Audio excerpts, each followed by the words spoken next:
another day, another grind. We're here on Southern Chaos Waste, and Unlucky Spotify is playing Nurgle against Ogre Kingdoms.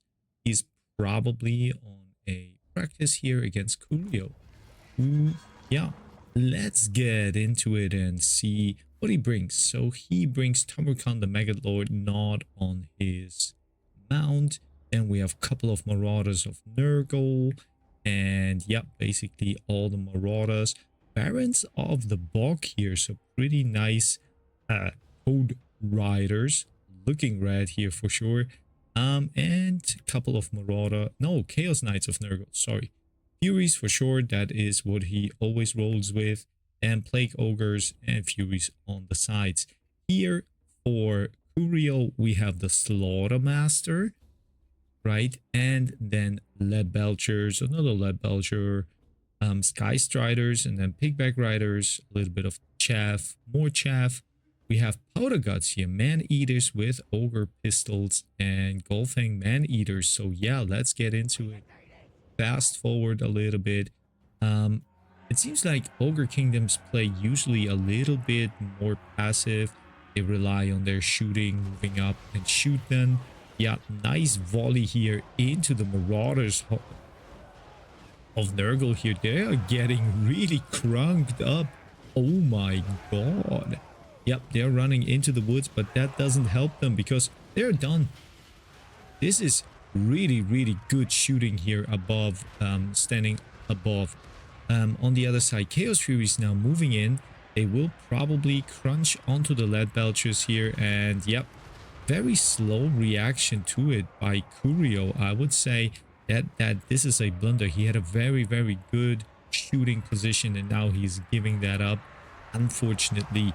On the other side, Golfing Man-Eaters, yeah, crunching up those Chaos Furies, and now Barons of the Bog, anti-infantry, they will feast, I guess. When we look at those, yeah, those Barons are really good at, yeah, destroying the chaffs, plus probably also a little bit of the other units as well. But ogres are usually very big, so there's not much infantry going on here. Yeah, in the middle, Fury's going down. Slaughter Master here pretty nicely, still up on value. Yeah, I mean, he is still high on HP, sorry. Tamarkan, imbued with magic, is punching those Powder Guts, but the Powder Guts are kind of nice here. Here, a Spirit Leech going down here onto Tamarkan, and I think that he will soon be forced to use his passive and heal up. But Unlucky Spotify broke the defensive line of the Ogre Kingdoms here. Everything is running. No shooting left here. We have those Sky Riders here, which are still fighting pretty nicely against the Plague Ogres. But now Chaos Knights supporting here, and yeah, maybe some Nobblers will do the deeds as well. But it looks pretty, pretty decisive here for Nurgle when Tamarkan doesn't fall soon. I assume that leadership-wise, the kingdom, the Ogre Kingdoms will lose a lot. Spirit Leech here once again used on Tamarkan, so I'm a little bit surprised who is using the Spirit Leech when the Slaughter Master, so the Slaughter Master is on Death, not on Beast. I'm sorry, I was reading it wrong. It's late today, so I'm sorry for that. But yeah, other than that, Barons of the Box still fighting really strong. Nobblers here, they can't sustain against Marauders, and it looks like Tamarkan is slowly but surely slashing and hacking his way through to the Plague Slaughter Master and the Nobblers here. We have still one Nobbler unit here somewhere in the back, but I don't know if they will come back as quickly as possible. Still a couple of Chaos Furies here nibbling around, and I would say that even now if Tamarkan goes down, right? He has the Black Cleaver activated, so he's 525 weapon strength, a little bit of belly slapper here, so his damage is not that high. Is he gonna going down? That's the question here. He is going for the Slaughtermaster, and Slaughtermaster wobbling around. It's like a play the UD Benny Hill music.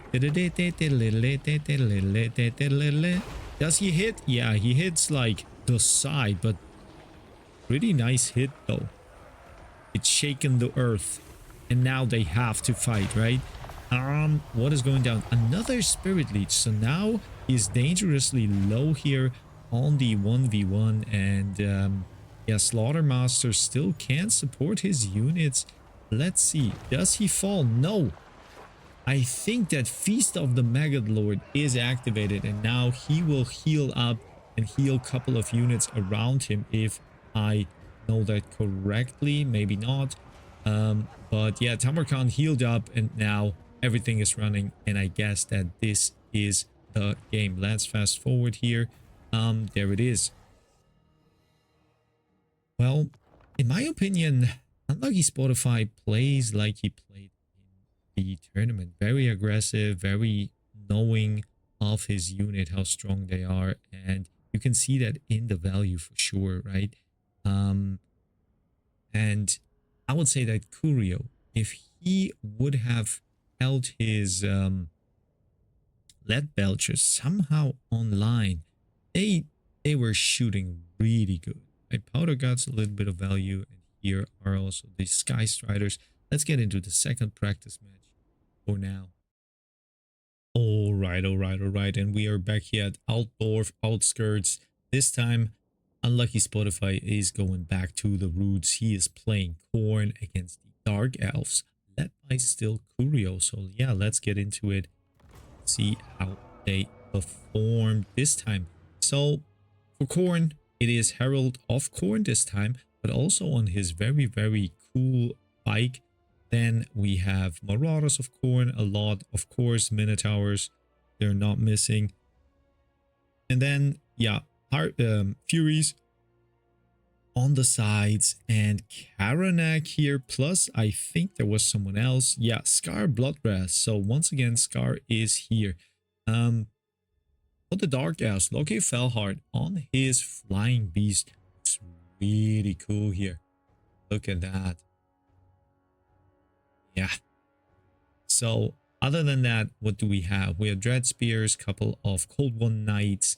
We have Witch Elves, and a lot of those, right? Then Argonath Executioners, another Cold One unit. Argonath Executioners. Nothing that could shoot here, so that's very interesting. Yeah, let's fast forward here. So in the beginning, yeah, you can immediately see that Karanak is not the one that wants to go in. There is no shooting, but also not really a high amount of magic. Ray of the Blood God immediately activated and doing a bit of damage here onto Locke here. And now we have the Song of the Witch Elves. That looks really cool. I mean, look at that. We have the Marauders fighting the Witch Elves. I think the Witch Elves will maw through here as well. Dread Spears can support a little bit. Maybe they should go for those yeah, Minotaurs here. Marauders of Khorne. Harpies are now, or Furies, sorry, once again always the same. I know what I want to say, but I'm always confusing those. So Furies going in, they probably go for the Executioners. Maybe they're searching for some valid value or valid targets here on the ground, but there is none. So now Locke here, he is moving in, trying to fight off those Furies, and yeah, Murderous Prowess activated. So now each and every Dark Elf has a very, very nice buff here with melee attack, charge bonus, armor piercing, missile damage, which is not very significant here, but leadership also, and vigor minus. So immediately I can see that, yeah, green is getting bumped up here on those, I would say, on the sides where you just don't expect it. So yeah, Fury's kind of deleted. We have Lockyer here in the middle, but I think that this is not the fight you want to have with him, because there are a lot of Minotaurs here which are all fighting him. So Lockyer has to move out. In my opinion, he needs to move out, and he shouldn't fight. So Kurio is doing the thing that I usually do. Like, yeah, he is wrapped up here, and now Murderous Prowess will, yeah, it's still active, so that's not a big issue with the leadership. But after that, I mean, I don't know what happened, but the Herald of Corn is still online, living his best life, and the Dark Elves here pretty much on the back paddling. Couple of Executioners still online. They can deal with infantry, but what will they do against those Minotaurs? There's not much from the Wood Elves side to deal with those, right? Witch Elves, yeah, okay, they can do a little bit of damage, but it is not what they're preferably good against. And you can see that really. Flesh Hounds of Corn also active here, somewhere coming from. They were summoned in, so pretty nice. And I think that there is somewhere needs to be Mr. Scar Bloodbreath. I think that this game is in the clutches of Corn. Yeah, there it is. So we can look into the values and see that, yeah, I mean, if you don't blunder the good old Loke here, you have a chance to maybe sustain a little bit longer in the fight, because there was this time where the Dark Elves were pretty strong. And once again, Minotaurs of Corn, how do you counter those? I mean, do you go in with Riders? I need to learn that. I mean, there must be something to counter those, like Wood Elves or Lizard Man. They should have something, right? But yeah, Karanak wasn't really important here. On the other side, maybe a couple of armor-piercing crossbows would have been the saver here. I'm not sure. Guys, that's it for now. And I'm gonna fetch myself green tea.